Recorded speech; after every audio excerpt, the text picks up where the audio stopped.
Bonjour Sherbrooke, bonne année, j'espère que vous allez bien. Ah, on aime avoir une foule comme ça.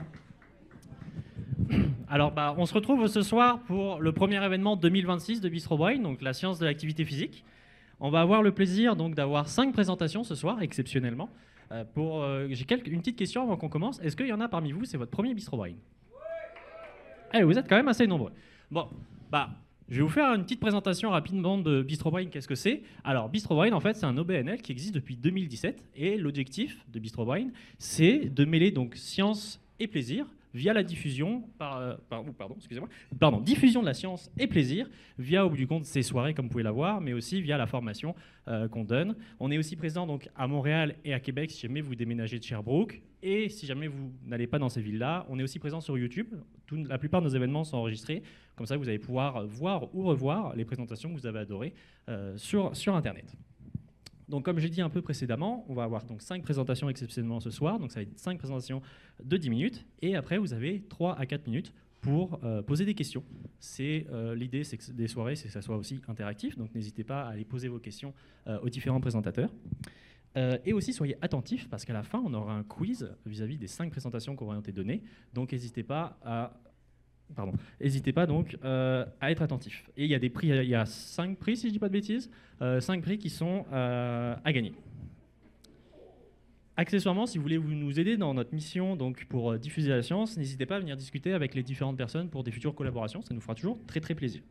Je tiens aussi, avant de démarrer la soirée, à remercier notre collaborateur de la soirée, qui est donc la faculté des sciences de l'activité physique de l'Université de Sherbrooke. C'est aussi notre première collaboration avec eux.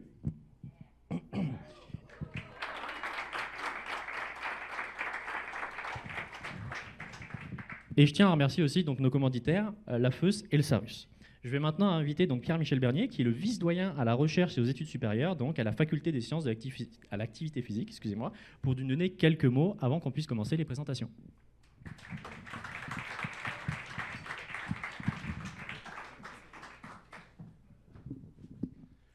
Merci.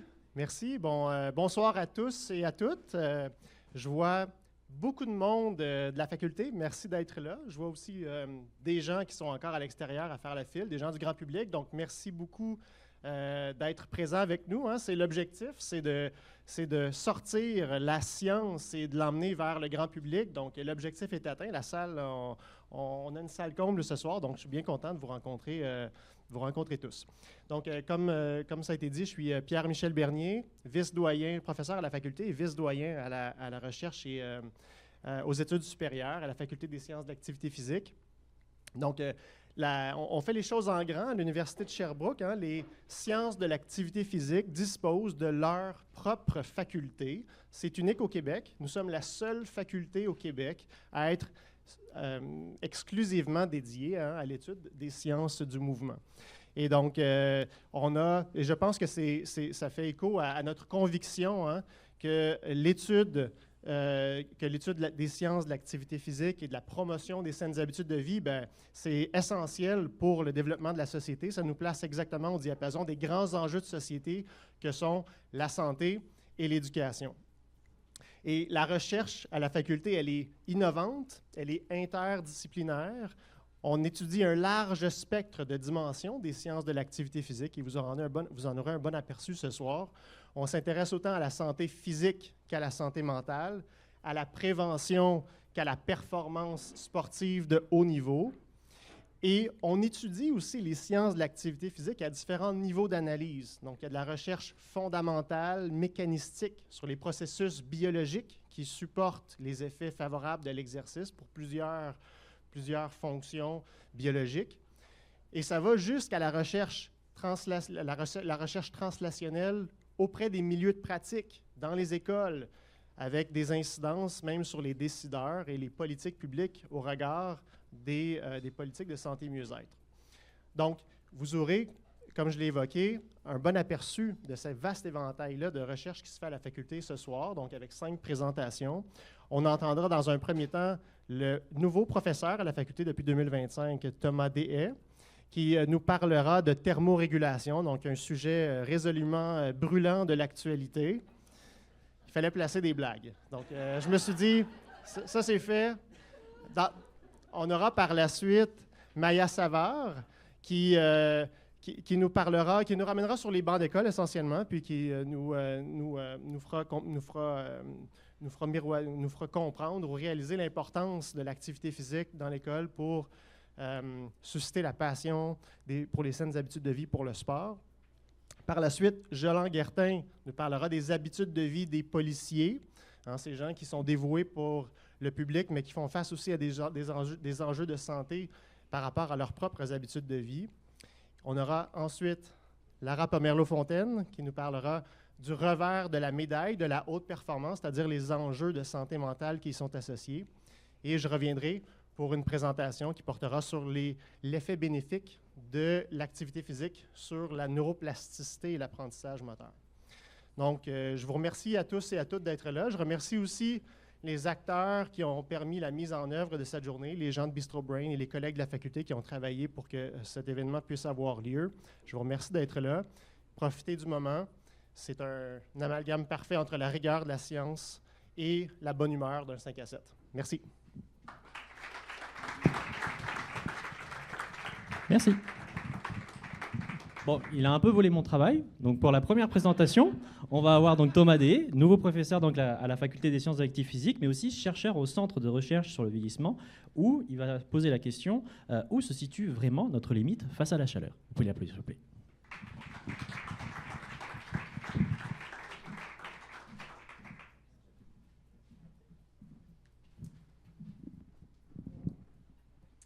Parfait, donc j'espère qu'on m'entend bien. Tout d'abord, merci pour la présentation et on peut donner une bonne main d'applaudissements en fait à l'organisation, mais également à vous d'être aussi nombreuses et nombreux, donc allons-y. Et puis, je vais profiter de cet engouement pour tenter quelque chose d'un peu plus novateur. Imaginez les prochains Jeux olympiques d'été à Los Angeles. Sur la ligne de départ, l'homme le plus rapide sur Terre actuellement, encore, Usain Bolt. Mais imaginez un guépard, un chat, une autruche. À votre avis, qui traverse la ligne d'arrivée en premier? Effectivement. Ensuite? Non, gazelle. Autruche vient ensuite. Autruche et rhinocéros en même temps. Le chien, le chat, le mouton. Toujours pas Usain Bolt. À votre avis, il finit combien? Avant-dernier.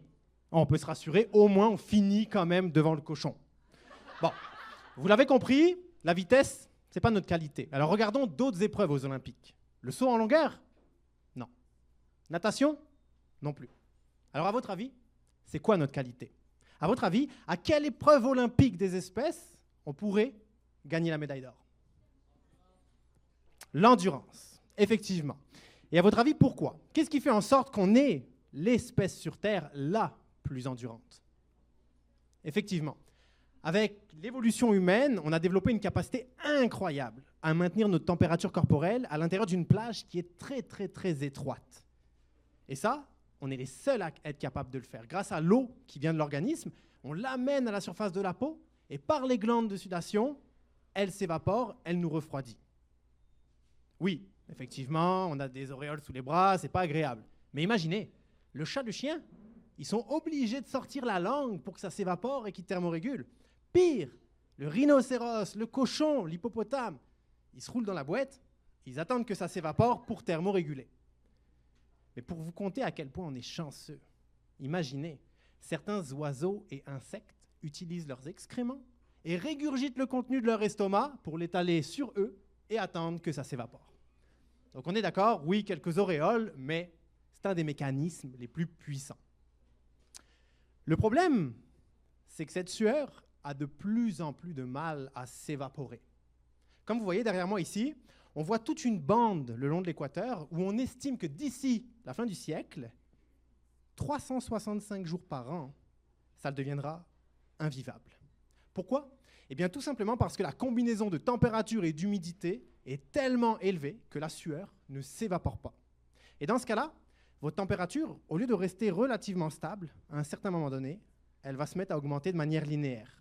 De telle sorte que si personne vous sort de là, vous allez atteindre un coup de chaleur et vous allez malheureusement en décéder. Alors, comment les chercheurs ont déterminé ces limites-là? Eh bien, il faut comprendre qu'il faut se détacher de la température classique, comme on la connaît. Vous voyez ici deux scénarios, 35 degrés Celsius. Je parle ici de vraie température, pas de ressenti. Ça, c'est ce qu'on appelle la température sèche, que dit Météo Média ou Environnement Canada. Dans la pièce aujourd'hui, il fait 22 degrés Celsius. Le problème, c'est que nos limites physiologiques, elles ne dépendent pas de ce type de température. Non, elles dépendent d'un autre type de température. Quand vous sortez de la douche, l'air de la pièce est toujours à la même température. L'eau était chaude, mais pourtant vous avez froid. Tout simplement parce que l'eau de votre corps s'évapore. Eh bien ça, c'est un concept essentiel. C'est le concept de température au globe humide. Et c'est cette température-là qu'il faut regarder pour comprendre nos limites face à la chaleur. C'est très simple.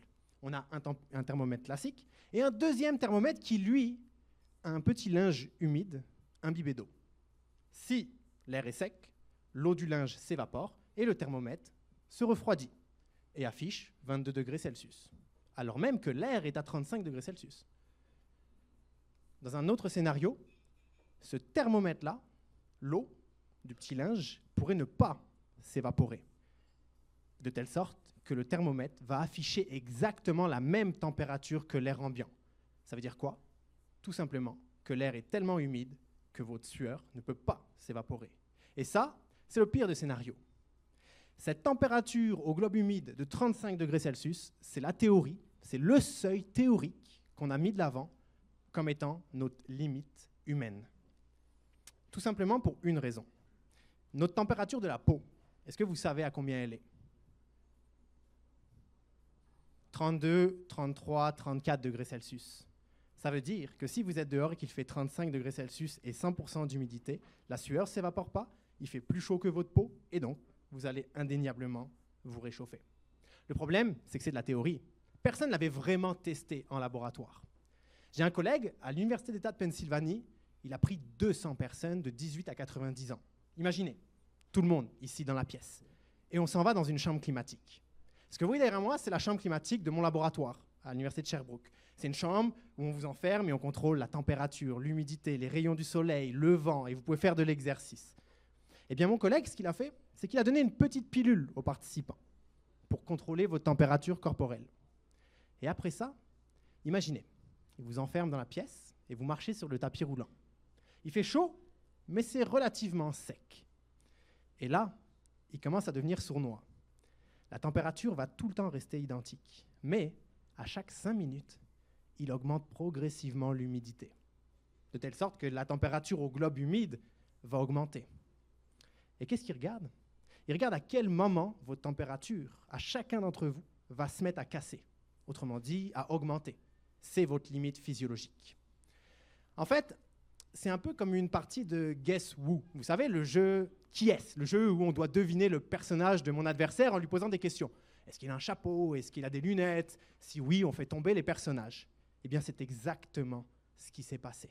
Imaginez, la pièce chauffe. Toi, là-bas, ta température grimpe éliminée. Toi aussi. Toi aussi. En fait, cette partie-là, elle a duré beaucoup moins de temps que prévu. Rappelez-vous, la limite théorique était de 35 degrés Celsius. Des jeunes hommes et des jeunes femmes atteignaient cette limite à seulement 31-32 degrés Celsius de température au globe humide. Pire, chez les aînés, cette limite était encore plus bas. Et chez les aînés de sexe féminin, encore plus bas. Alors ça veut dire quoi une température au globe humide de 28 degrés Celsius? Au Québec, on n'a pas encore vécu ça. Au Québec, on a eu des combinaisons de température et d'humidité qui nous ont amenés à des 26, 27 degrés Celsius. Donc on est proche de la limite des aînés. Mais les chercheurs ont poussé un peu plus. On sait très bien qu'on est une des régions dans le monde qui vieillit le plus rapidement, mais aussi qui se réchauffe le plus rapidement. Ce que vous voyez ici, c'est qu'en Floride, 3 mois par année d'ici la fin du siècle, la combinaison de température et d'humidité sera au-dessus des limites tolérables pour les personnes aînées. Pour le Québec, on n'a pas vraiment de chiffres, mais si on regarde la carte, on peut estimer qu'on aurait 1 semaine par année où les températures et humidité sont au-dessus des limites des aînés. Attention, comprenez-moi bien, je ne suis pas en train de dire qu'il va faire chaud au Québec 1 semaine par année. Non, on le sait. À Montréal, d'ici la fin du siècle, on aura 2 mois par année au-delà de 30 degrés Celsius. Ce que je dis, c'est qu'on aura 1 semaine où, en plus des 30 degrés Celsius et plus, on aura une combinaison chaleur-humidité qui dépassera notre capacité à faire face. Alors, il y a quand même certains points positifs. Notre cerveau, nos muscles, ils peuvent s'adapter à l'entraînement. Eh bien, notre capacité à thermoréguler, elle s'entraîne. C'est ce qu'on appelle l'acclimatation à la chaleur. Malheureusement, jusqu'à présent, on ne savait pas si nos personnes aînées avaient encore cette capacité à pouvoir être entraînées à la chaleur. Et c'est ce que j'ai fait. Ce que j'ai fait, j'ai pris une quinzaine d'aînés de 60 à 80 ans et une quinzaine de jeunes. Et tous les jours, ils sont venus au laboratoire prendre des bains chauds. Chaque matin, 1h30, 40 degrés Celsius. Ce qu'on a vu, 3 choses. À chaque matin, au réveil, leur température corporelle était de plus en plus basse. C'est un signe d'acclimatation. À chaque jour, à la fin du bain, ils suaient de plus en plus. C'est un signe d'acclimatation. Mais, alors même que les bains étaient toujours à la même température, au fur et à mesure des jours, leur fréquence cardiaque était de plus en plus basse. C'est essentiel parce qu'on sait qu'à la chaleur, le principal risque, ce n'est pas le coup de chaleur dans la population générale, c'est la mortalité cardiaque. Donc, retenez 3 choses. Quand on veut répondre à la question, elle est où la limite du corps humain face à la chaleur? Il faut se détacher du thermomètre comme on peut l'imaginer. Il faut regarder d'autres indices, notamment la température au globe humide. Bon, malheureusement, elle n'est pas donnée par Météo Média ou Environnement Canada.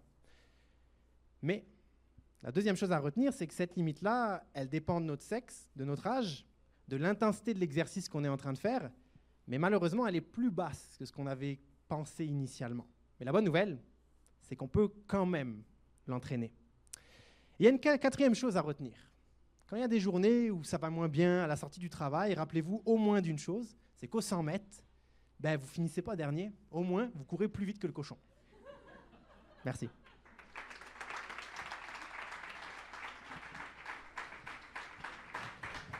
Merci beaucoup. Très bonne présentation. Il y a encore les questions. On va prendre les questions. Est-ce qu'il y a des questions dans la salle? Si jamais il y en a qui veulent, il y a un micro qui est en arrière, si jamais que vous voulez que tout le monde vous entende. Accessoirement, juste la répéter si jamais ils ne le disent pas au micro. Je vais te reprendre. Le micro est éteint. Ah, il fonctionne. Ok, merci. Salut. Excellente présentation, très intéressante. J'ai trouvé très bien présenté. Merci. J'aimerais poser une question. En fait, premièrement, il y avait un truc que j'ai pas entendu. Tu avais dit 3 choses pour l'acclimatation. Le premier, comme il y a la capacité à suer, puis l'autre, c'est la fréquence cardiaque qui diminue. Puis la troisième, j'ai oublié, c'était quoi? La température corporelle au repos qui est plus basse. On fonctionne au quotidien avec une température plus basse. Ok, c'est bien. Ah, ok. Donc, moins que 37, j'imagine, et demi. Ouais, notre température est en 37, 37 et demi. Fait que généralement, plus bas, 37, 36 et demi. Cool. Ouais.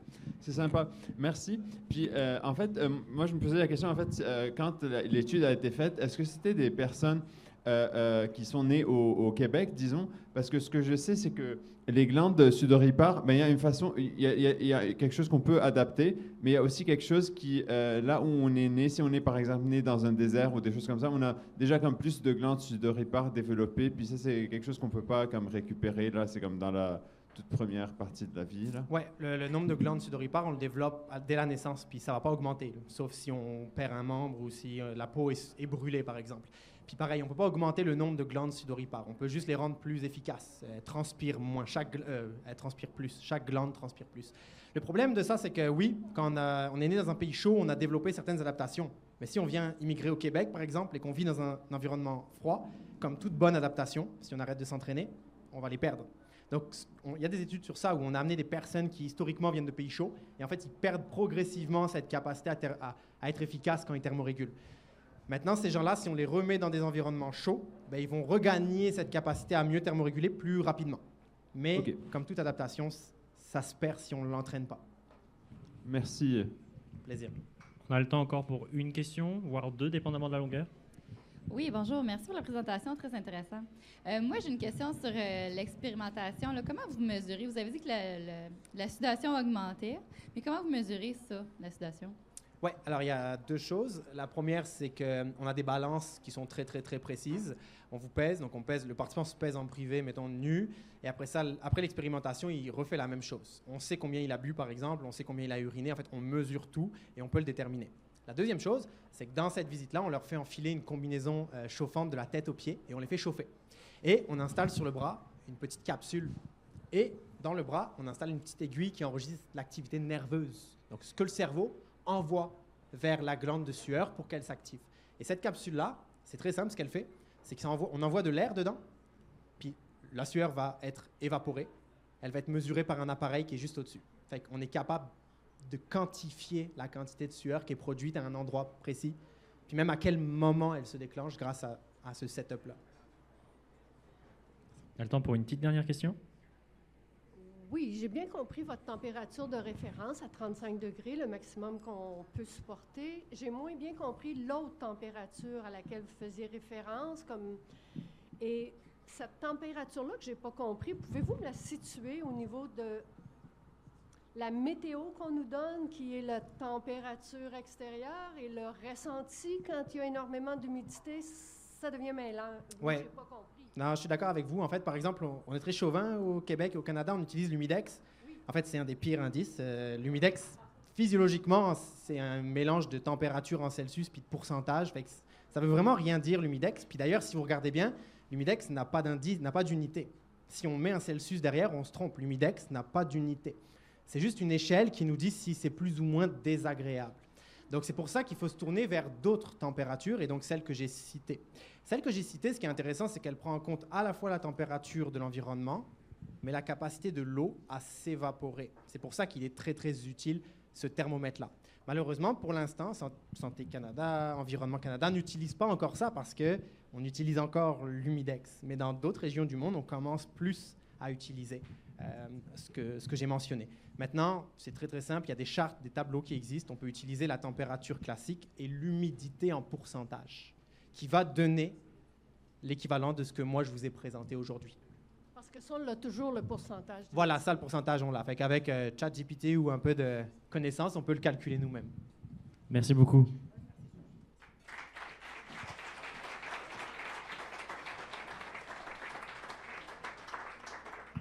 Si des questions subsistent après, ou vous avez encore des questions que vous voulez poser à Thomas ou même aux autres présentateurs et présentatrices qui vont passer, n'hésitez pas à les discuter avec eux par la suite. Donc pour la prochaine présentation, je vais inviter Maya Savard à monter sur scène. Elle est étudiante au doctorat en sciences de l'activité physique de l'Université de Sherbrooke. Elle est aussi chargée de cours donc, à la faculté des sciences de l'activité physique de l'UDS. Et elle va nous parler donc, de l'activité physique à l'école avec sa présentation « À l'école, on bouge ». Merci de l'accueillir.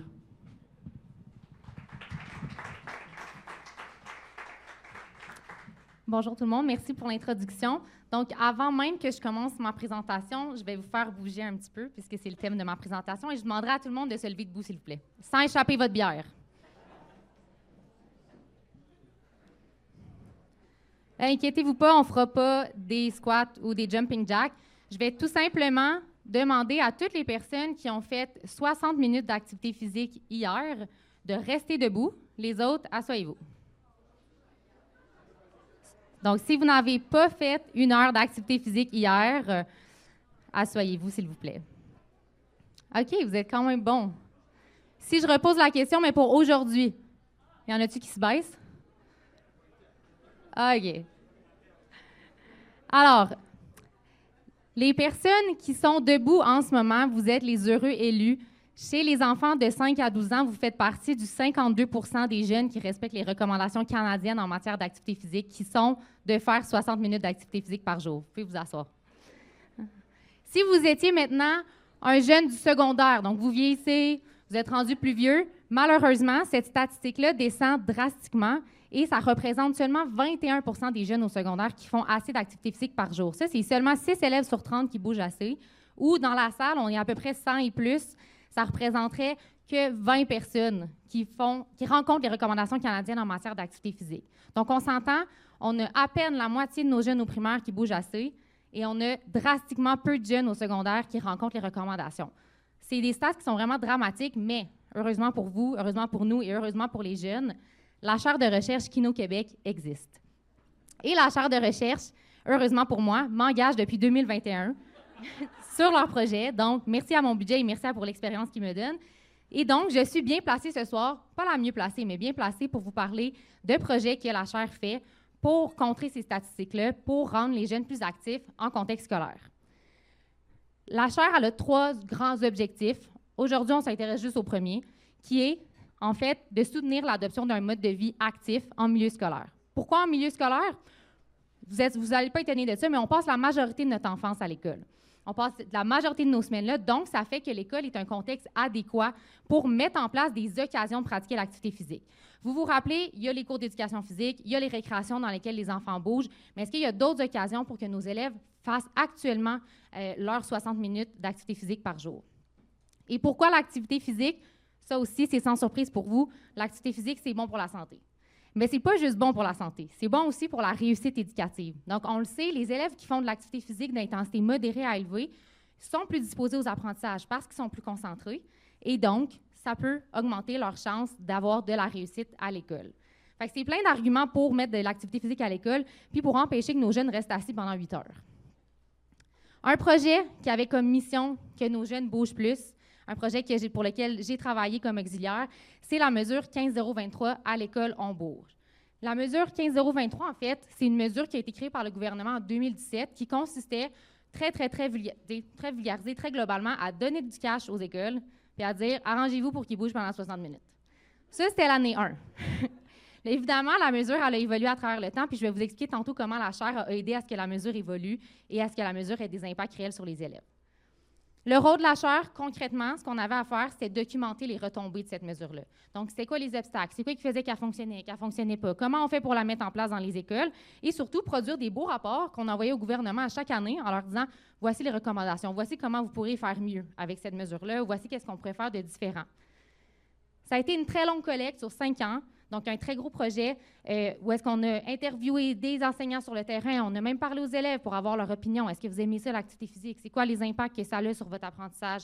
Et on a même mis des accéléromètres à la taille des élèves. Donc, ça, c'est des petites machines qu'on met ici puis qui, finalement, calculent leur taux d'activité physique dans la journée. Question qu'on puisse se baser sur des vraies données pour vérifier si les élèves bougent vraiment. Et là, la vraie question, c'est est-ce que la mesure 15023 à l'école on bouge, ça marche? Est-ce que les élèves ont réellement fait 60 minutes d'activité physique une fois qu'on a donné de l'argent aux écoles pour qu'ils mettent en place des occasions? La réponse, c'est oui puis non. Je vais vous expliquer tantôt. Parce que la vraie première chose qu'il faut savoir, c'est que la mesure a beaucoup évolué dans le temps. Donc, avant même de s'intéresser à savoir est-ce que la mesure 15023 a permis aux élèves d'être plus actifs, on va s'intéresser à comment est-ce que la chaire a fait pour faire évoluer la mesure pour qu'elle soit ce qu'elle est en ce moment. Une des premières choses que la chaire a fait d'extrêmement pertinent grâce à ces données, grâce à ces collectes, c'est de faire évoluer les documents d'accompagnement. Donc, on avait une mesure qui était en place dans les écoles, on donnait de l'argent, on disait « achetez des ballons avec ça, je sais pas, faites quelque chose ». Puis les enseignants, sur le terrain, ils ne savaient pas quoi faire avec cet argent-là parce que les documents d'accompagnement n'étaient pas assez détaillés. Grâce à la documentation de la chaire, on a fait des meilleurs documents de soutien, on a détaillé les guides d'accompagnement, mais surtout, on a aussi détaillé les rôles du professeur d'éducation physique ou de la personne qui est en charge de mettre en place cette mesure-là. Ça prend un leader dans les écoles. Ces leaders-là, maintenant, sont bien accompagnés, ils savent c'est quoi leur tâche à faire et ça permet que la mesure soit beaucoup plus efficace. Ça permet donc de mettre en place aussi des meilleures occasions. Donc, à la place de juste dire « allez jouer sur la cour de récréation », maintenant, on peut peut-être mieux encadrer les élèves pour qu'ils fassent vraiment de l'activité physique pendant 60 minutes d'intensité modérée à élevée. Une autre chose que ça a fait, c'est qu'avant, c'était seulement 450 écoles tests qui avaient droit à cet argent-là. Maintenant, c'est l'ensemble des établissements au Québec qui ont droit à cette mesure-là. Donc, c'est plus de 3000 écoles qui reçoivent de l'argent. C'est un financement régressif, donc ils n'ont pas de l'argent à l'infini, évidemment. Au Québec, le budget est limité. Mais c'est de l'argent quand même pour libérer les enseignants, pour qu'ils mettent en place des occasions, pour acheter du matériel, pour mettre en place vraiment une structure qui va pérenniser dans le temps, donc qui va se maintenir. Si je reviens à ma question, est-ce que ça a fonctionné ou non? La première partie de ma réponse, oui, c'est que oui, les élèves bougent plus maintenant. Entre l'année 1 et 5, on se rend compte qu'ils font plus d'activité physique. Par contre, c'est de l'activité physique d'intensité très légère. Ce que ça veut dire, c'est que les élèves bougent, sont plus souvent debout, ils marchent plus souvent, mais ils ne font pas de l'activité d'intensité élevée, que leur cœur y bat rapidement.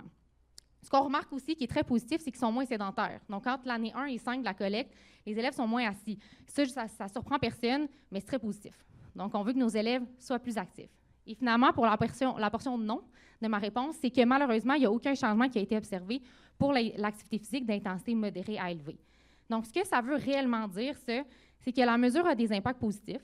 On est content, nos élèves bougent plus, sont moins sédentaires, mais il y a encore du travail à faire pour que les élèves remplissent les recommandations et fassent de l'activité physique d'intensité élevée à l'école pour récolter les bénéfices sur leur santé. Parce que la réussite éducative, la concentration, les bienfaits physiques, c'est pas juste... pour les récolter, il faut que les élèves bougent plus.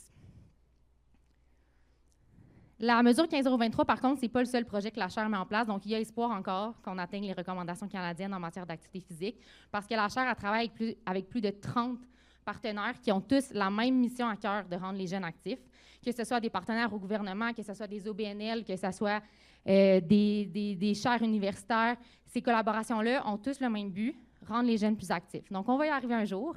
Et également, ce n'est pas seulement 2 titulaires de chaires qui, d'ailleurs, font un travail extraordinaire. C'est une équipe de plus de 30 personnes qui font le travail en arrière, qui vont dans les écoles. C'est 450 écoles qu'il fallait aller collecter des données, mettre des ceintures sur les élèves, gérer les ceintures qui étaient perdues, les retourner chercher. Puis ça, c'est pas Sylvain qui le faisait, par contre. C'est pas mal plus les étudiants en bas. Fait que c'est une grande équipe qui est en arrière, qui ont toutes la même mission, rendre les jeunes plus actifs. Je suis certaine qu'on va finir par y arriver un jour parce que le travail qu'ils font est extraordinaire. Puis il n'y a pas juste le gouvernement qui les supporte, il y a nous, les étudiants à la faculté, puis il y a vous quand vous encouragez vos enfants à faire de l'activité physique. Merci.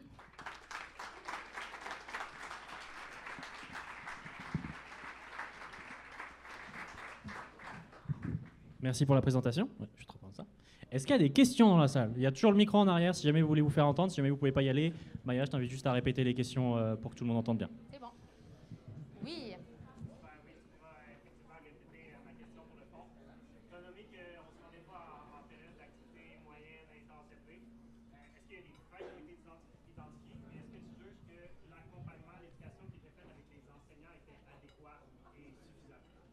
Alors, la question, c'est est-ce que, notamment, l'accompagnement était suffisant envers les enseignants pour que nos enfants fassent réellement de l'activité physique d'intensité modérée à élevée?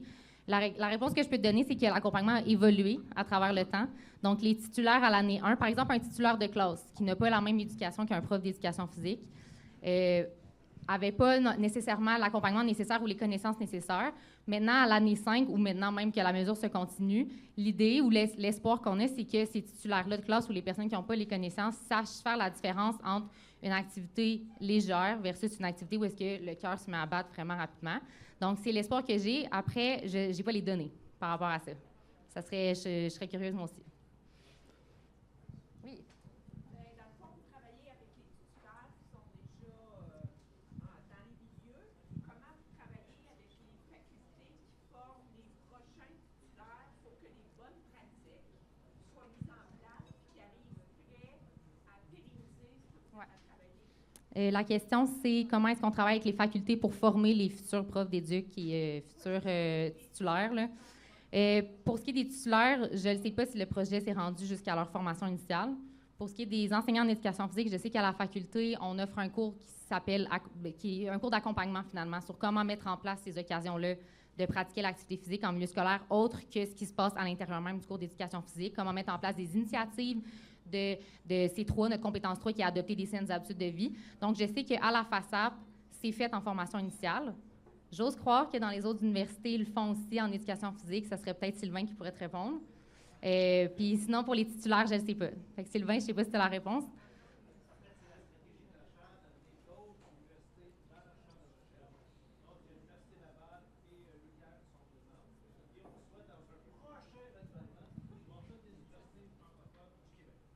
Donc, la réponse, c'est qu'en ce moment, on a 2 universités en collaboration avec la chaire, UQAM et, t'as dit quoi, ULaval, qui travaillent avec nous, donc possibilité que le message se passe avec eux, puis qu'éventuellement, le but, c'est que toutes les universités québécoises soient associées à la chaire de recherche Kino-Québec pour que le message se passe. On a une question dans le fond, je pense. Test. Oui, salut. En fait, moi, je reporterai ma question parce que c'est en fait une petite discussion. Je pensais mieux de la faire à la pause, donc si tu peux venir me voir, ce serait cool. C'est noté. Chef, oui, chef. On a une autre personne qui s'approche du micro, je pense. Ouais. En fait, pourquoi les enfants ne vont pas tout simplement à l'école à pied?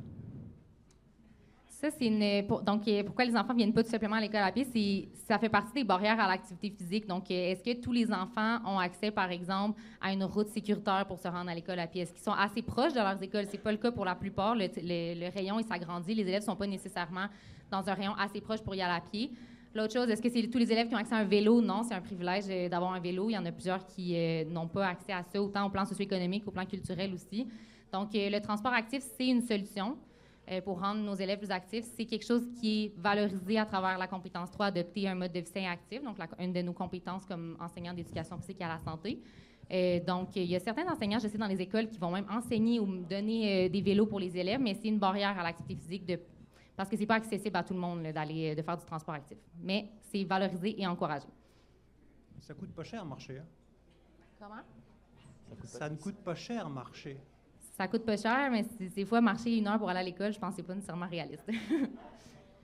Fait que si c'est proche de l'école, oui, je suis d'accord. Merci pour ces questions. Si jamais il y en a d'autres, vous pouvez aller parler à Maya après plus tard. Merci.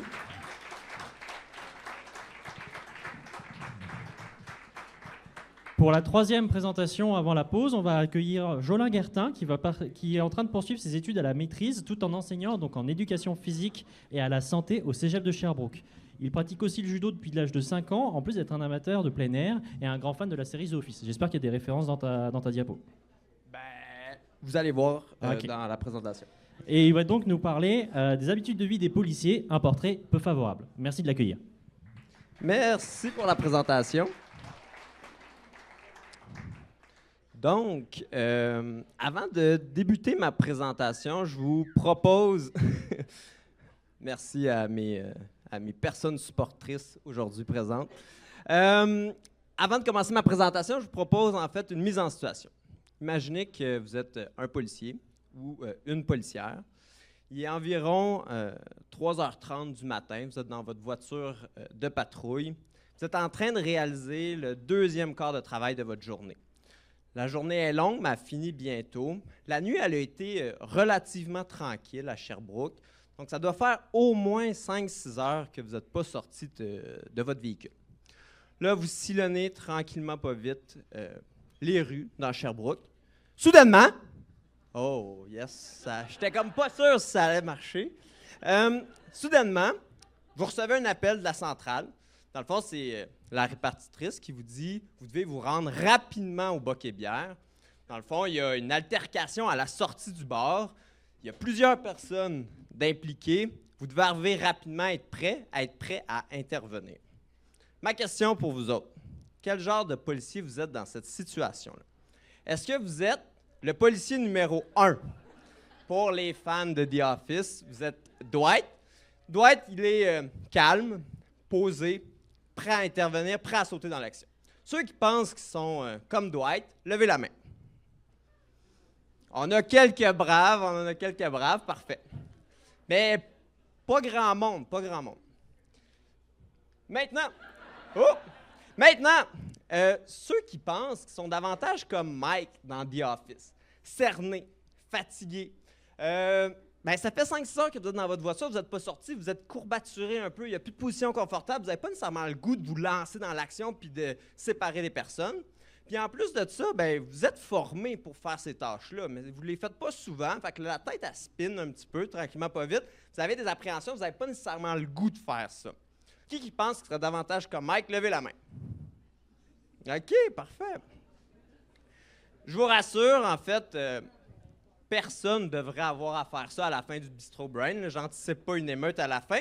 Mais l'idée derrière cette mise en situation-là, c'était d'illustrer, en fait, que les métiers d'urgence, dont le métier de policier, engendrent, en fait, certaines difficultés pour le maintien des habitudes de vie.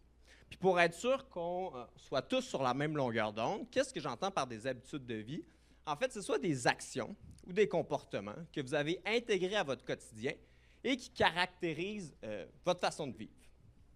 Ce qui est intéressant, c'est que l'Organisation mondiale de la santé reconnaît que pour être en santé, pour viser une bonne qualité de vie, on vise un développement qui est harmonieux des habitudes de vie.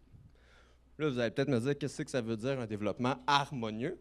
Donc, moi, j'ai une explication pour vous. En fait, je vais utiliser une analogie avec la salade de fruits. On revient du temps des fêtes, peut-être que vous aviez un brunch où il y avait une belle grande salade de fruits au centre de la table qui était très populaire. Donc, en fait, le développement des habitudes de vie, c'est un petit peu comme préparer une salade de fruits. Pour préparer une salade de fruits, il ne suffit pas d'un seul fruit. Hein? Vous avez besoin de plusieurs fruits qui sont variés, qui sont mûrs. Vous essayez de tasser le plus possible ou d'éviter d'ajouter des fruits qui sont rancis, parce que ça gâche un petit peu le goût. Donc, c'est la même chose avec le développement des habitudes de vie, qui ne peut pas reposer uniquement sur une habitude de vie.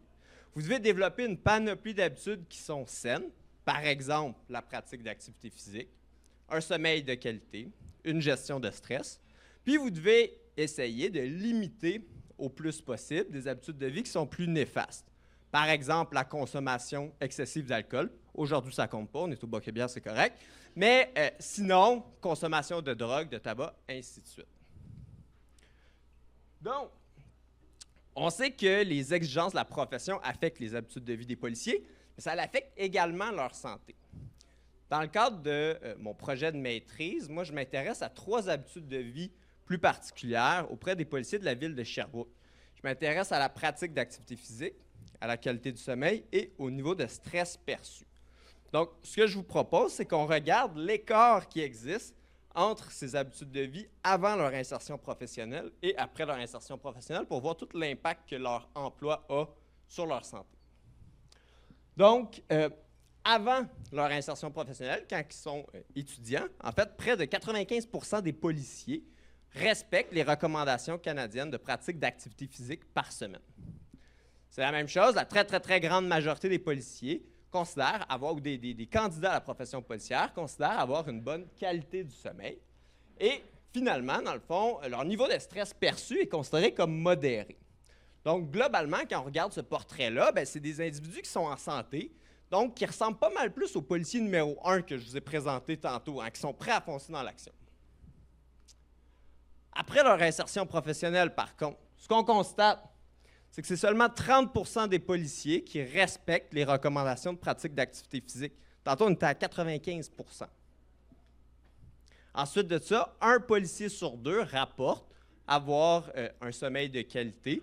Et finalement, leur niveau de stress perçu augmente considérablement. Donc, on se rapproche beaucoup plus du 2e policier dans cette population-là. Mais donc, c'est quoi qui explique en fait cette dégradation-là des habitudes de vie? Il y a plusieurs facteurs qui sont mis en cause. D'abord, leur horaire irrégulier, prolongé et nocturne va nécessairement affecter leur qualité du sommeil. Ensuite de ça, c'est une population qui est initialement en grande forme physique. Par contre, leur emploi va être majoritairement sédentaire. Donc, ils vont passer souvent de longues heures dans leur voiture, assis, à patrouiller, ce qui entraîne éventuellement un déconditionnement au niveau physique. Finalement, comme je vous l'ai dit tantôt, ils sont amenés à faire certaines tâches qui ont un niveau de risque relativement élevé, qui entraîne un certain stress. Mais il y a aussi tout le regard que la société, que les médias sociaux portent sur eux, qui augmentent énormément leur niveau de stress. Donc, il y a ces facteurs-là qui sont en lien avec leur profession, qui affectent leurs habitudes de vie, mais il existe des solutions pour essayer de limiter l'impact de ces facteurs-là, puis on va regarder ça ensemble.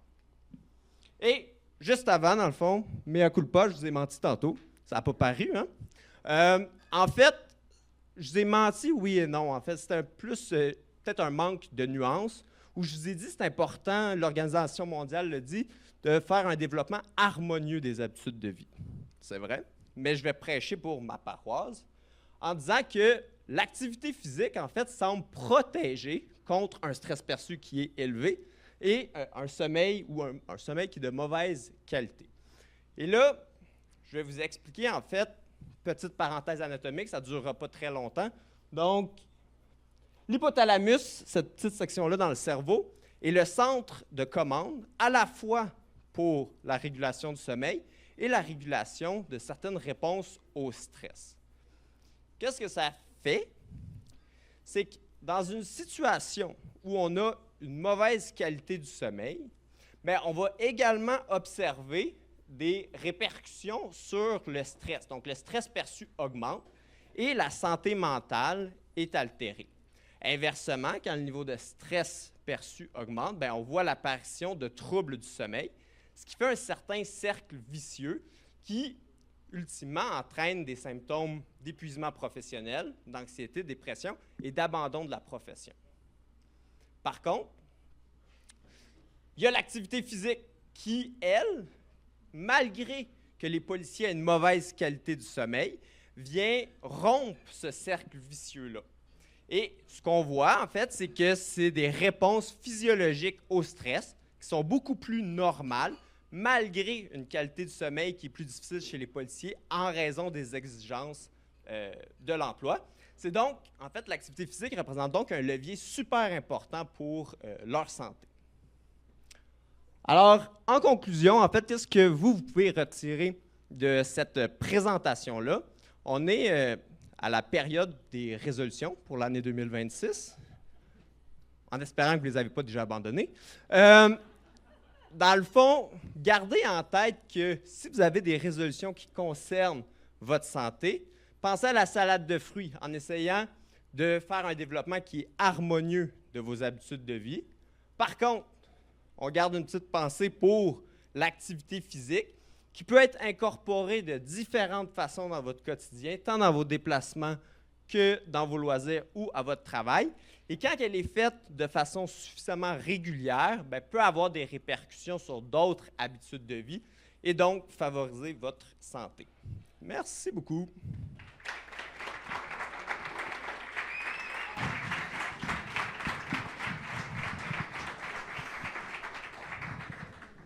Merci Jolan pour la présentation. On va pouvoir passer à des questions. Comme tout à l'heure pour les deux précédentes présentations, le micro est toujours présent en arrière si jamais vous voulez poser la question. Sinon, levez la main, puis Jolan vous aura juste à répéter la question. Ah, on a du monde qui ouais, on a du monde au micro là-bas.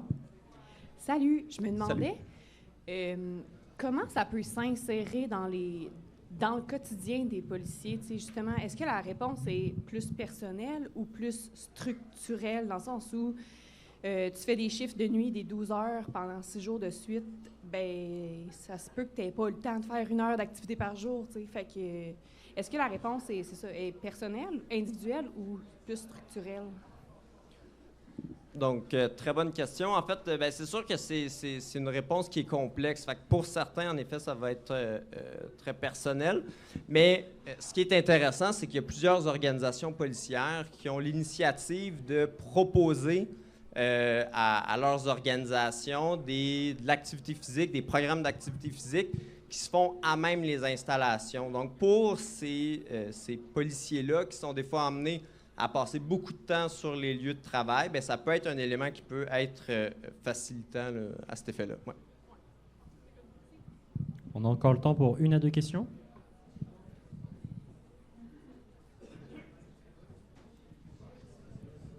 Répète juste la question, par contre, après, je le sais. Merci.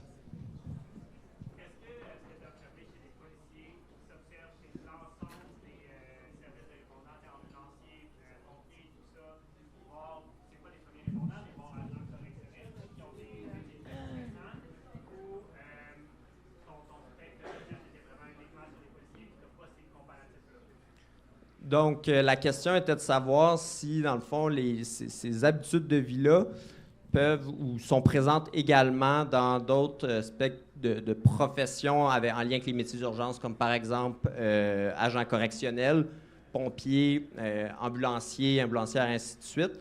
Puis la réponse, c'est oui. En fait, ils vont être... dans tous les cas, ils ont des quarts de travail rotatifs qui impliquent ce stress-là. Ils ont des éléments stressants qui sont différents, mais qui demeurent présents, qui vont venir influencer. Fait que les résultats sont fortement comparables entre les métiers d'urgence. Puis, c'est pour ça que ma première diapositive, j'utilise pas le terme policier, mais bien métier d'urgence, parce que c'est un constat qui est assez bien documenté là, à cet effet-là. Merci beaucoup. Si jamais il y a d'autres questions, n'hésitez pas à aller discuter avec Jolan. Je pense que tu restes dans le coin au bout de la soirée. Oui. Voilà. Donc n'hésitez pas à aller discuter avec lui. Merci de l'applaudir, oui.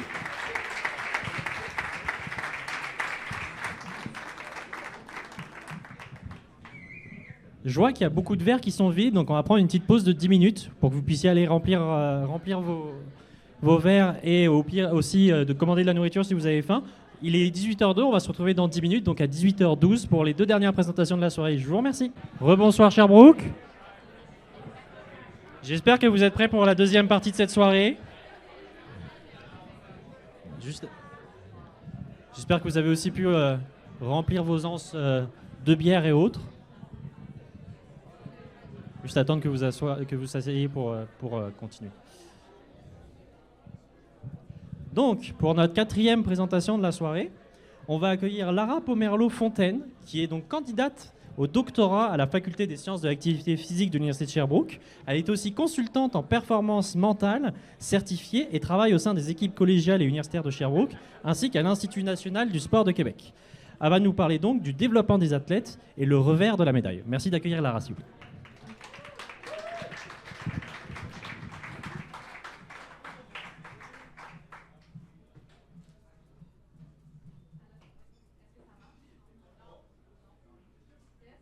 Un, deux. OK.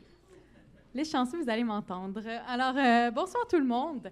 Très content d'être parmi vous ce soir. Pour faire un peu du pouce à un peu mes collègues, moi, je vais vous parler un peu plus de sport, mais le sport dans le contexte de la haute performance. Et lorsqu'on parle de la haute performance, on est chanceux. Il y a un événement d'envergure internationale qui se déroulera en Italie dans quelques semaines, les Jeux olympiques regroupant les meilleurs athlètes à travers le monde. Quand on parle des Jeux olympiques, OK, pour faire un peu un peu du pouce à la présentation de Thomas, quel est le premier mot qui vous vient en tête?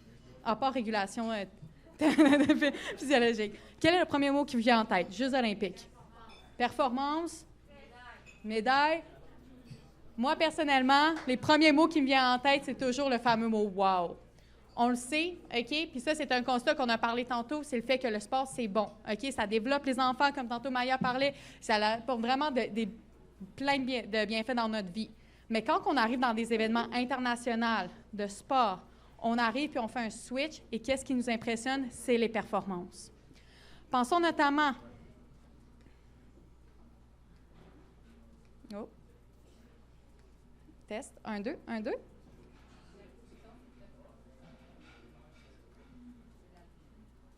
C'est le...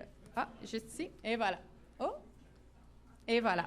Donc, pensons notamment à Sidney Crosby. On retourne en 2010 à Vancouver aux Jeux olympiques, qui a marqué le but qui a fait évidemment gagner l'équipe canadienne en prolongation contre les États-Unis. On peut aussi évidemment penser à Justine Dufour-Lapointe en 2014 qui a gagné la médaille d'or à Sochi. On sort un peu des Olympiques, on s'en va au Super Bowl. Laurent Duvernay-Tardif qui a gagné en 2021 avec les Chiefs de Kansas City. On parle de grandiosité. Pourquoi pas revenir à Michael Phelps, l'athlète à ce jour américain qui a gagné 28 médailles, l'athlète le plus décoré de l'histoire des Olympiques. Et parmi ces 28 médailles-là, 23 sont en or. C'est quand même assez fou, hein? Grandiosité, performance et médaille à son meilleur. OK? Mais à ce moment-là, c'est là qu'on se dit, OK, mais tout ça, c'est vraiment véhiculé dans nos médias, puis on aime ça. Mais ça fait qu'on développe une certaine perception par rapport à nos athlètes, qui sont forts puis quasiment indestructibles. Il faut quand même le faire, hein?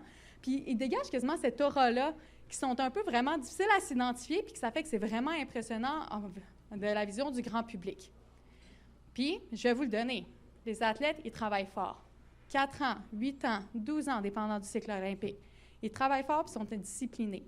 Mais la petite nuance que j'amène, c'est que c'est important que ça aussi, ça travaille. Puis même plus important, que ça se porte bien, qu'on soit bien dans qu'est-ce qu'on fait. Fait que moi, comme chercheuse, mon métier, c'est de sortir un peu des sentiers battus puis d'aller voir qu'est-ce qui se fait à l'extérieur.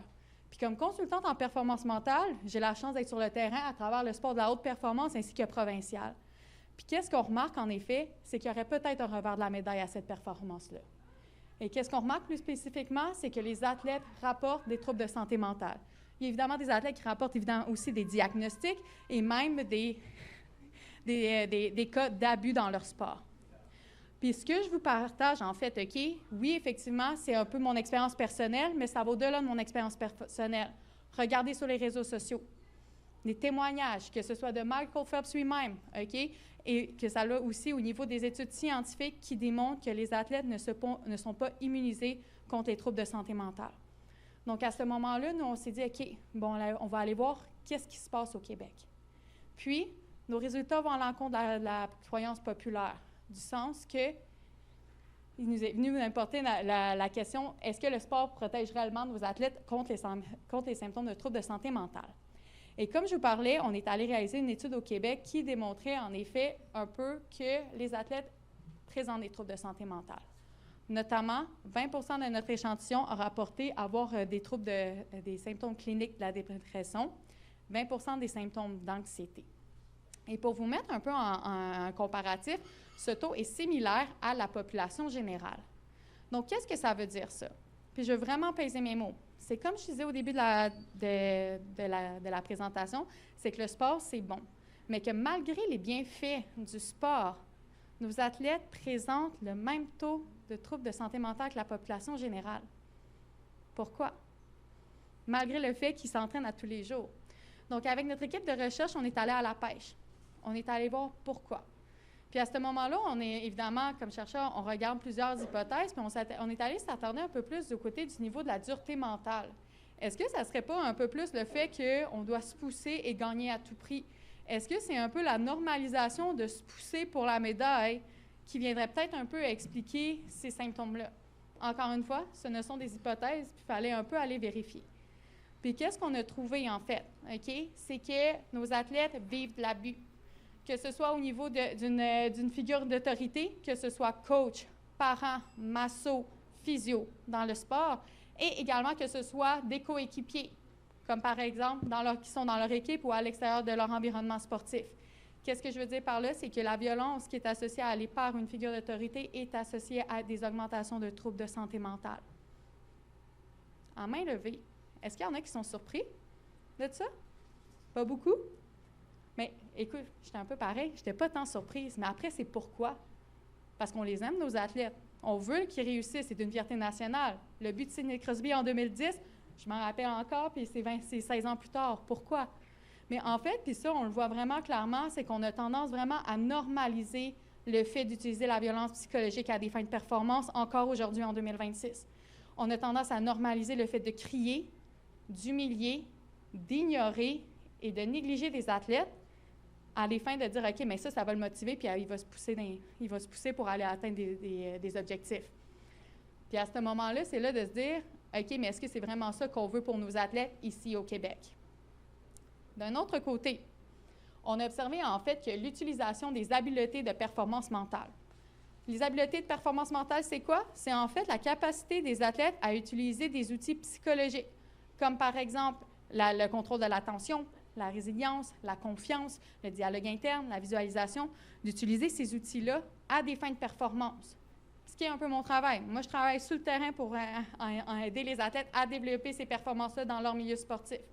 Mais qu'est-ce qu'on a trouvé, en fait, c'est que les athlètes qui démontraient de meilleures habiletés mentales, bien, c'était associé significativement à une diminution des symptômes d'anxiété et de dépression.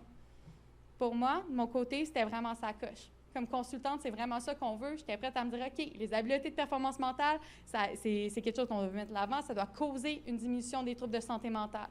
Puis là, j'ai mis un peu le pied sur le break. Pourquoi? Parce que je veux vraiment mettre l'emphase que ce n'est pas une cause à effet, mais une association. Ce qui veut dire que ces deux variables-là sont évidemment associées. Il y a un lien entre les deux, mais on peut dire qu'est-ce qui cause quoi encore. Pour ça, on a besoin d'autres recherches. On doit aller creuser davantage dans le sujet. Et on a besoin d'autres études. Mais la première étape est là, puis ça va ouvrir la voie pour d'autres recherches dans le futur. Donc, écoutez ensemble d'où viennent ces résultats. En fait, qu'est-ce qui est arrivé, c'est qu'en 2021, il y a un comité de chercheurs qui se sont mis ensemble à collaborer à travers différentes universités, incluant l'Université de Sherbrooke. Et ce projet a été leadé par l'Université de Sherbrooke en collaboration avec l'Institut national du sport, des organisations sportives ainsi qu'avec la Fondation Aléo. Et l'objectif était en fait de prendre un peu le portrait de troubles de santé mentale au niveau québécois chez 318 athlètes en développement au Québec. Donc, comme je vous ai mentionné, il y a 318 athlètes qui ont complété un sondage en ligne d'approximativement 30 minutes concernant leur bien-être et ainsi leur vécu dans le sport. Et en fait, les athlètes en développement, ils ont une particularité. Ce sont des athlètes, en fait, âgés de 14 à 25 ans. mais qui concourent au niveau national et international sans pour autant faire partie des équipes nationales. Donc, qu'est-ce que ça veut dire? C'est que ce sont nos jeunes, ce sont nos futurs Michael Phelps, ce sont nos futurs Sidney Crosby, nos futurs Justine Dufour-Lapointe, ainsi que Laurent Duvernay-Tardif. C'est eux autres qui travaillent à tous les jours sur les scènes internationales pour aller chercher ces podiums-là. Puis qu'est-ce que je vous dis aujourd'hui? C'est que ces jeunes-là, ils vivent de la violence et que nos contextes sportifs permettent ça encore aujourd'hui parce que c'est encore très normalisé. Puis c'est un peu quelque chose qui est un peu qui est problématique en tant que tel, mais que je pense que c'est important en fait de garder en tête que c'est quelque chose qui est encore très normalisé.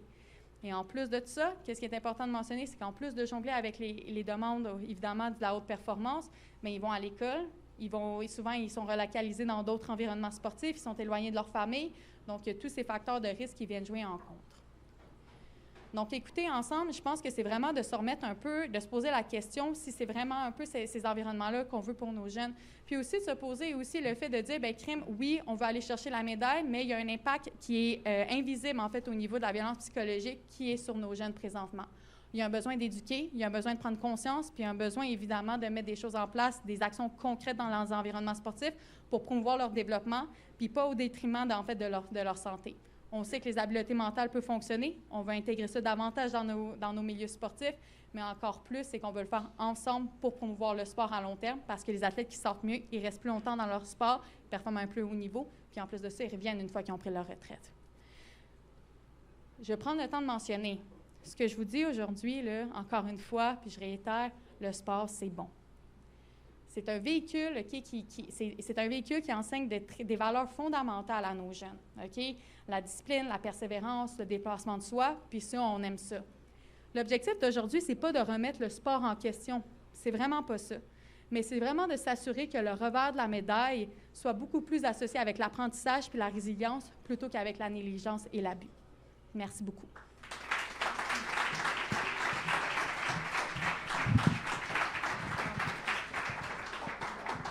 Merci Lara pour cette présentation très intéressante.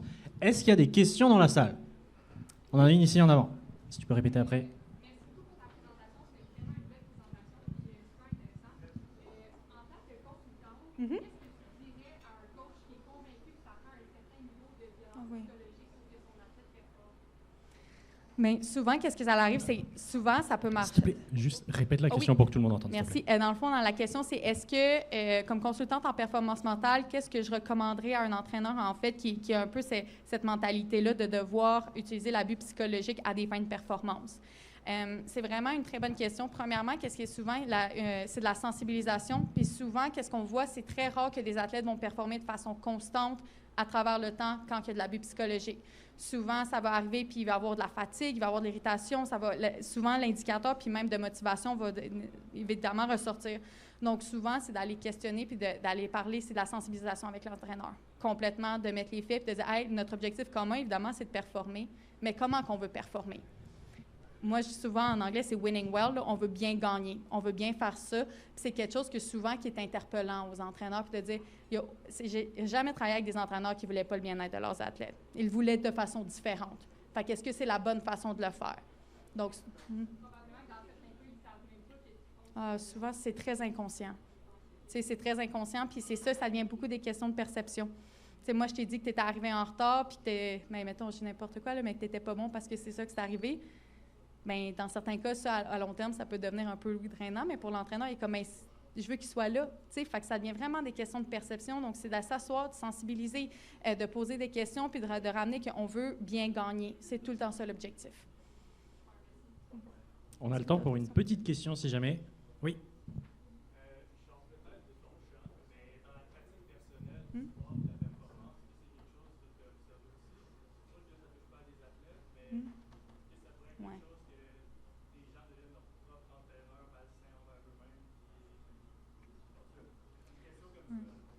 En fait, la question était un peu... en fait, oui, c'est un peu à l'extérieur de mon champ d'expertise. Oui. Oui, bien, en gros, c'est dans le fond de voir est-ce que ça peut, dans le fond, être transféré dans d'autres domaines de performance et de sport, si je comprends bien, donc un peu devenir son entraîneur. Si je comprends bien, un peu malsain? Non? C'est vraiment une question par rapport à ton entraîneur personnel, tu sais, dans le sens... OK. Il y a beaucoup de gens qui pratiquent le sport dans leur vie quotidienne.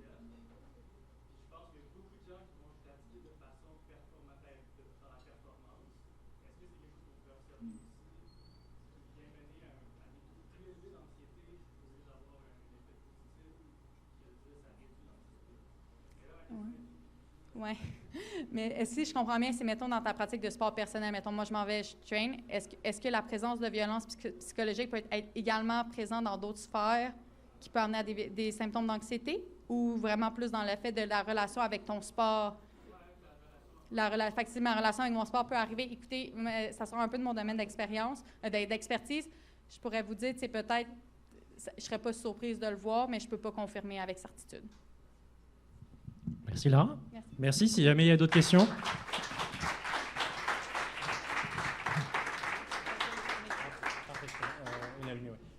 Si il y a d'autres questions, vous connaissez la chanson. Pour notre 5e et dernière présentation de la soirée, je vais inviter Pierre-Michel Bernier à venir sur scène. C'est sa 2e présentation avec Bistro Brain. Il est aussi professeur titulaire donc, à la faculté des sciences de l'activité physique de l'Université de Sherbrooke. Il a complété donc... Excusez-moi. Il a complété donc son master en 2005 à l'Université de British Columbia, son doctorat en 2009 à l'Université d'Aix-Marseille et son postdoctorat en 2011 à l'Université de Californie de Santa Barbara. Et il va nous présenter aujourd'hui le pouvoir de l'exercice sur la mémoire. Une seule séance suffit.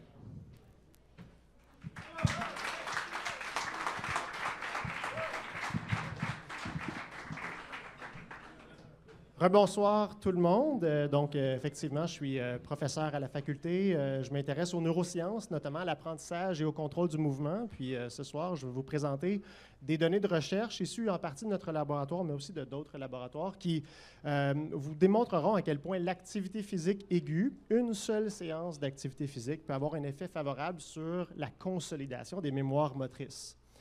Donc, si vous êtes comme moi, pendant 2 semaines, au mois de février, il y a des chances que votre productivité professionnelle soit mise à mal par la présence en simultané des Jeux olympiques. Là. Puis je dis ça en présence de mon boss ici, le doyen d'ici, mais c'est sûr que plus spécifiquement, encore plus pour un chercheur qui s'intéresse à l'apprentissage moteur, c'est un distracteur important que de pouvoir observer des gens qui font des prouesses sensorimotrices qu'à peu près personne d'autre peut faire sur la planète. Entre autres, des triples périlleux arrière qui seront tentés par cette charismatique skieuse sherbrookoise que vous connaissez sans doute. Marion Thénault, hein, je la nomme parce qu'elle fait indirectement partie de la grande famille de la faculté. Son père a été professionnel de recherche longtemps dans nos laboratoires en biomécanique et notamment dans mon laboratoire. Et donc, on est fasciné, un peu comme Lara le disait, hein, l'effet « wow » de regarder des athlètes produire des actions comme celle-là, ça interpelle l'imaginaire d'un chercheur en neurosciences. Et donc, on est amené à se questionner sur les processus qui supportent l'expertise sportive. Hein. Et donc, l'expertise sportive, l'adage dit que ça résulte d'à peu près 10 000 heures de pratique. Donc, je vous présente ici une courbe d'apprentissage classique. Hein. Plus on pratique, meilleure est la performance, avec des gains plus importants au départ, puis une performance qui tend vers l'asymptote plus tard dans la pratique.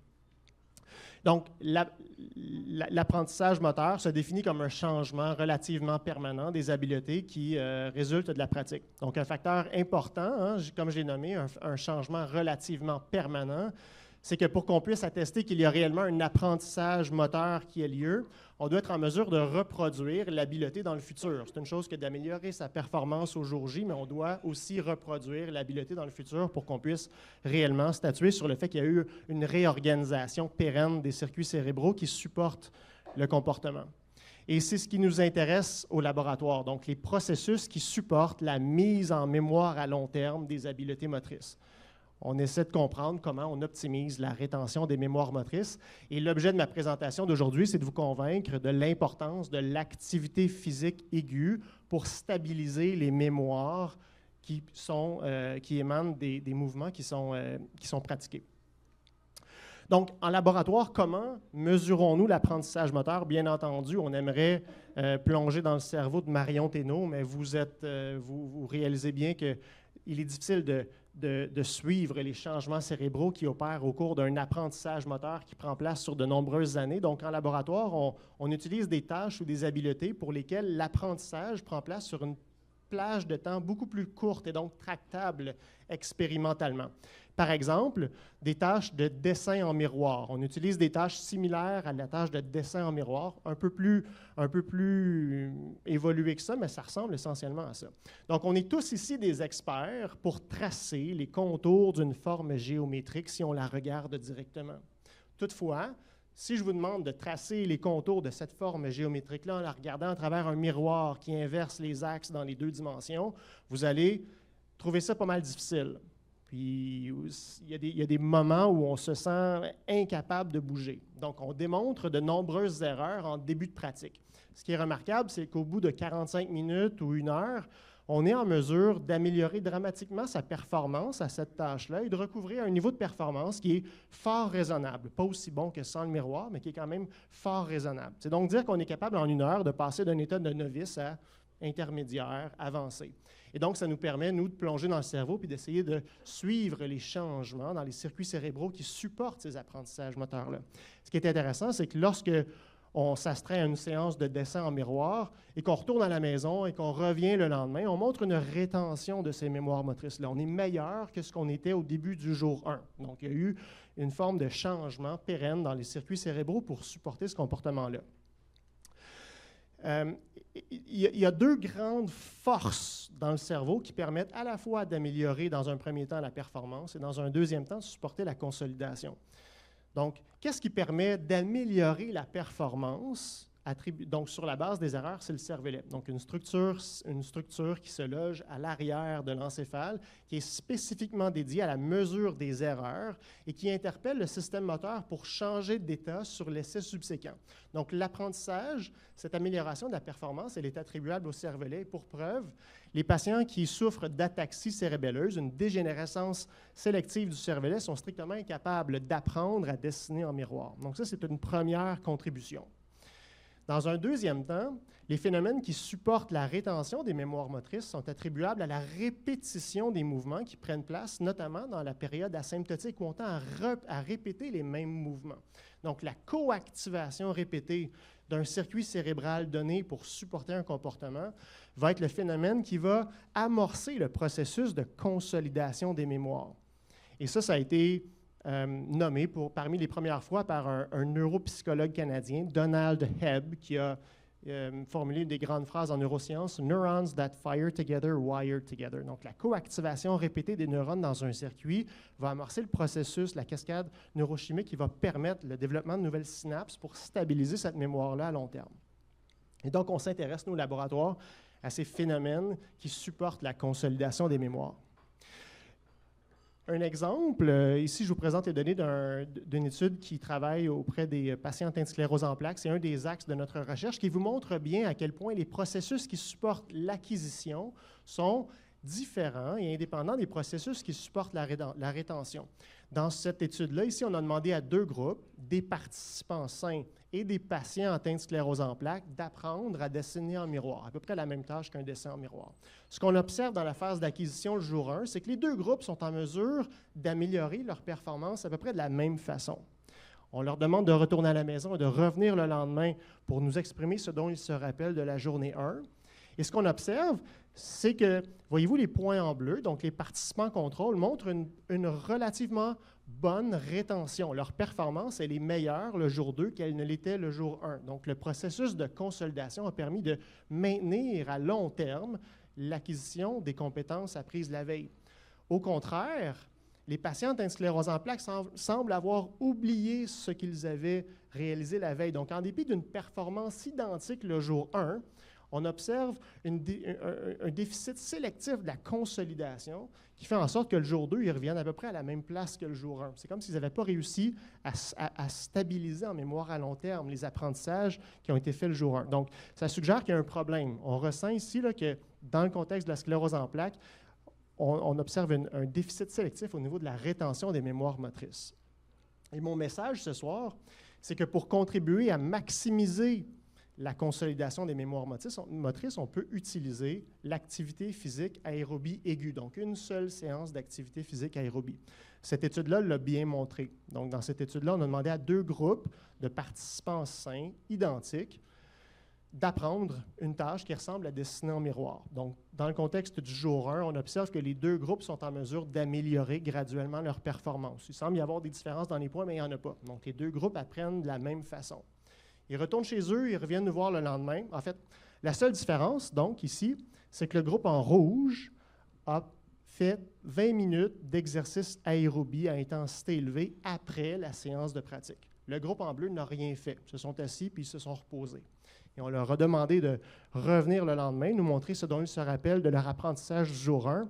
Et on observe que la rétention était bien meilleure chez le groupe qui a fait de l'activité physique après la séance de pratique. Et ça a été répété dans plusieurs autres études. Donc, il est là le mystère que l'on tente de percer au laboratoire. Qu'est-ce qui fait en sorte que l'activité physique aiguë, une seule séance, permet de favoriser la stabilisation des mémoires à long terme pour qu'on puisse reproduire les comportements appris le lendemain? Il y a plusieurs facteurs qui contribuent à ça. Dans un premier temps, l'activité physique va relâcher des catécholamines, notamment la norépinéphrine, qui va générer une forme de signal d'alerte, qui va dire en quelque sorte au circuit moteur, ce qui vient de se passer est important, stabilise-le en mémoire à long terme. Il y aura aussi un relâchement de dopamine. La dopamine va agir directement au niveau de la synapse pour catalyser le processus neuroplastique au niveau synaptique.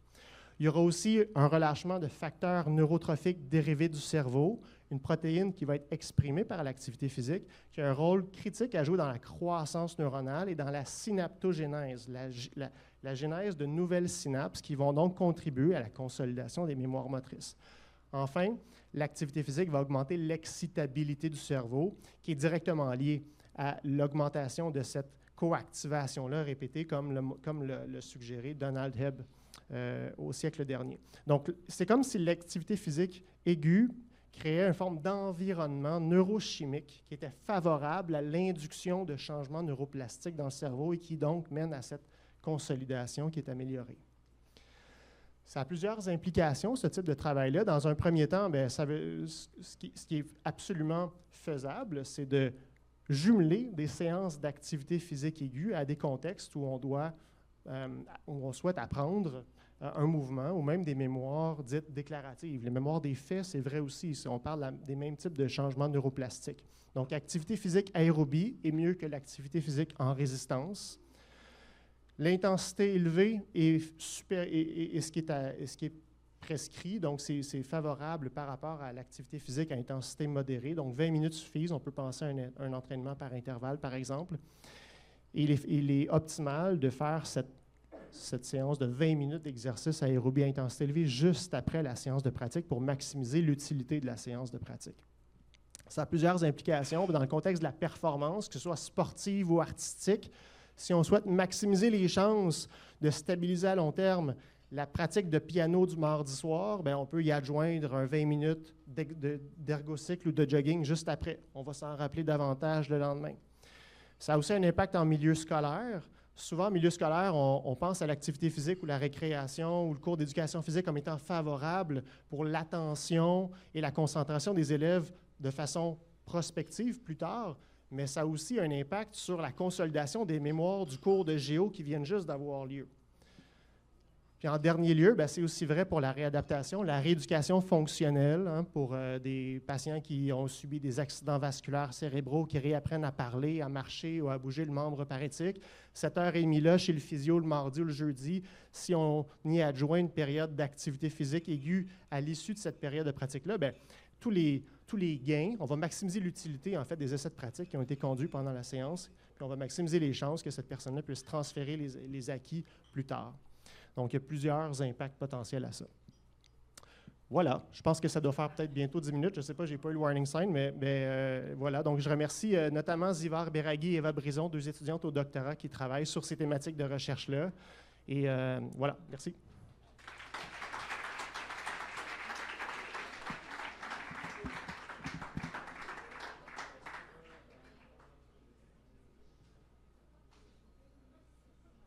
Merci beaucoup pour la présentation. Est-ce qu'il y a des questions dans la salle? On en a plusieurs. Voilà. Une là-bas.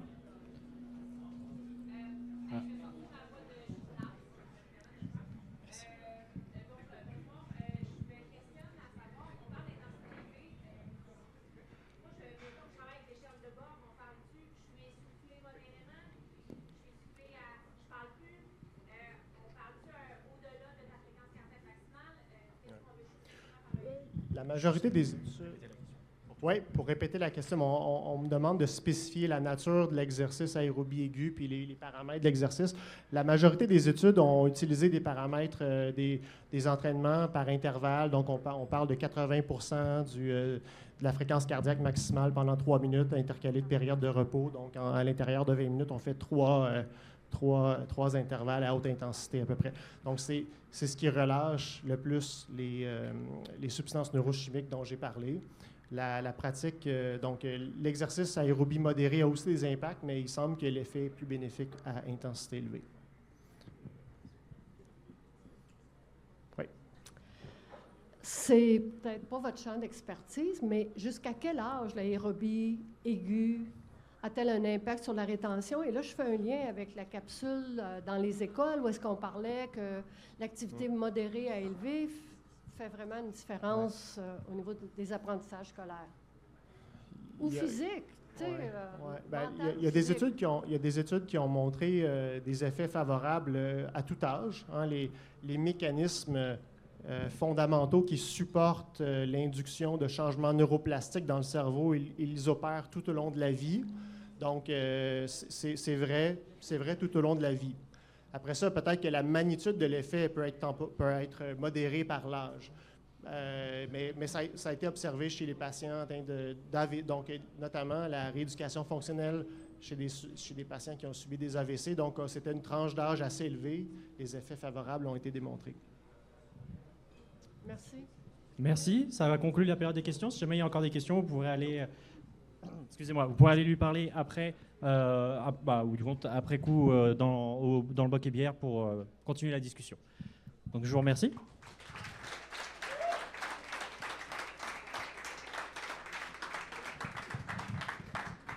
Donc cette fin de présentation vient venir conclure notre soirée. Je tenais tout d'abord à vous remercier, vous, public. Vous avez été très nombreux pour notre premier événement avec 128. Vous pouvez vous applaudir.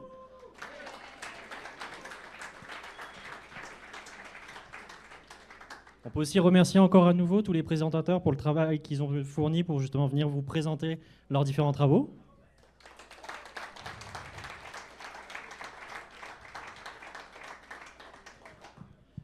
On peut aussi remercier tous les différents bénévoles donc, du Bistro Brain. Donc à l'accueil, on avait Maëlle et Eva. À la captation vidéo, on avait Isabelle. À la technique, on avait Sophie. Excusez-moi. On peut remercier aussi à la gestion, à l'administration, Gaël et Alexis, et moi-même à l'animation.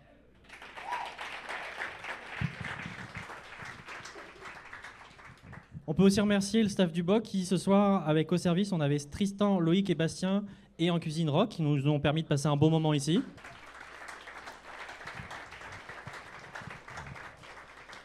Et je tiens encore à remercier à nouveau notre collaborateur, donc la faculté des sciences de l'activité physique de l'Université de Sherbrooke, et nos commanditaires, donc le SARUS et la FEUS, pour l'avoir participé.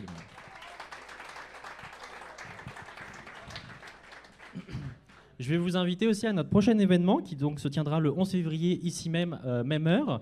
Ça sera Amour, sexe et parentalité, donc le 11 février à 17h au Boc et Bière. Avant qu'on passe au quiz, je vais inviter tous les présentateurs et présentatrices à venir sur scène et aussi...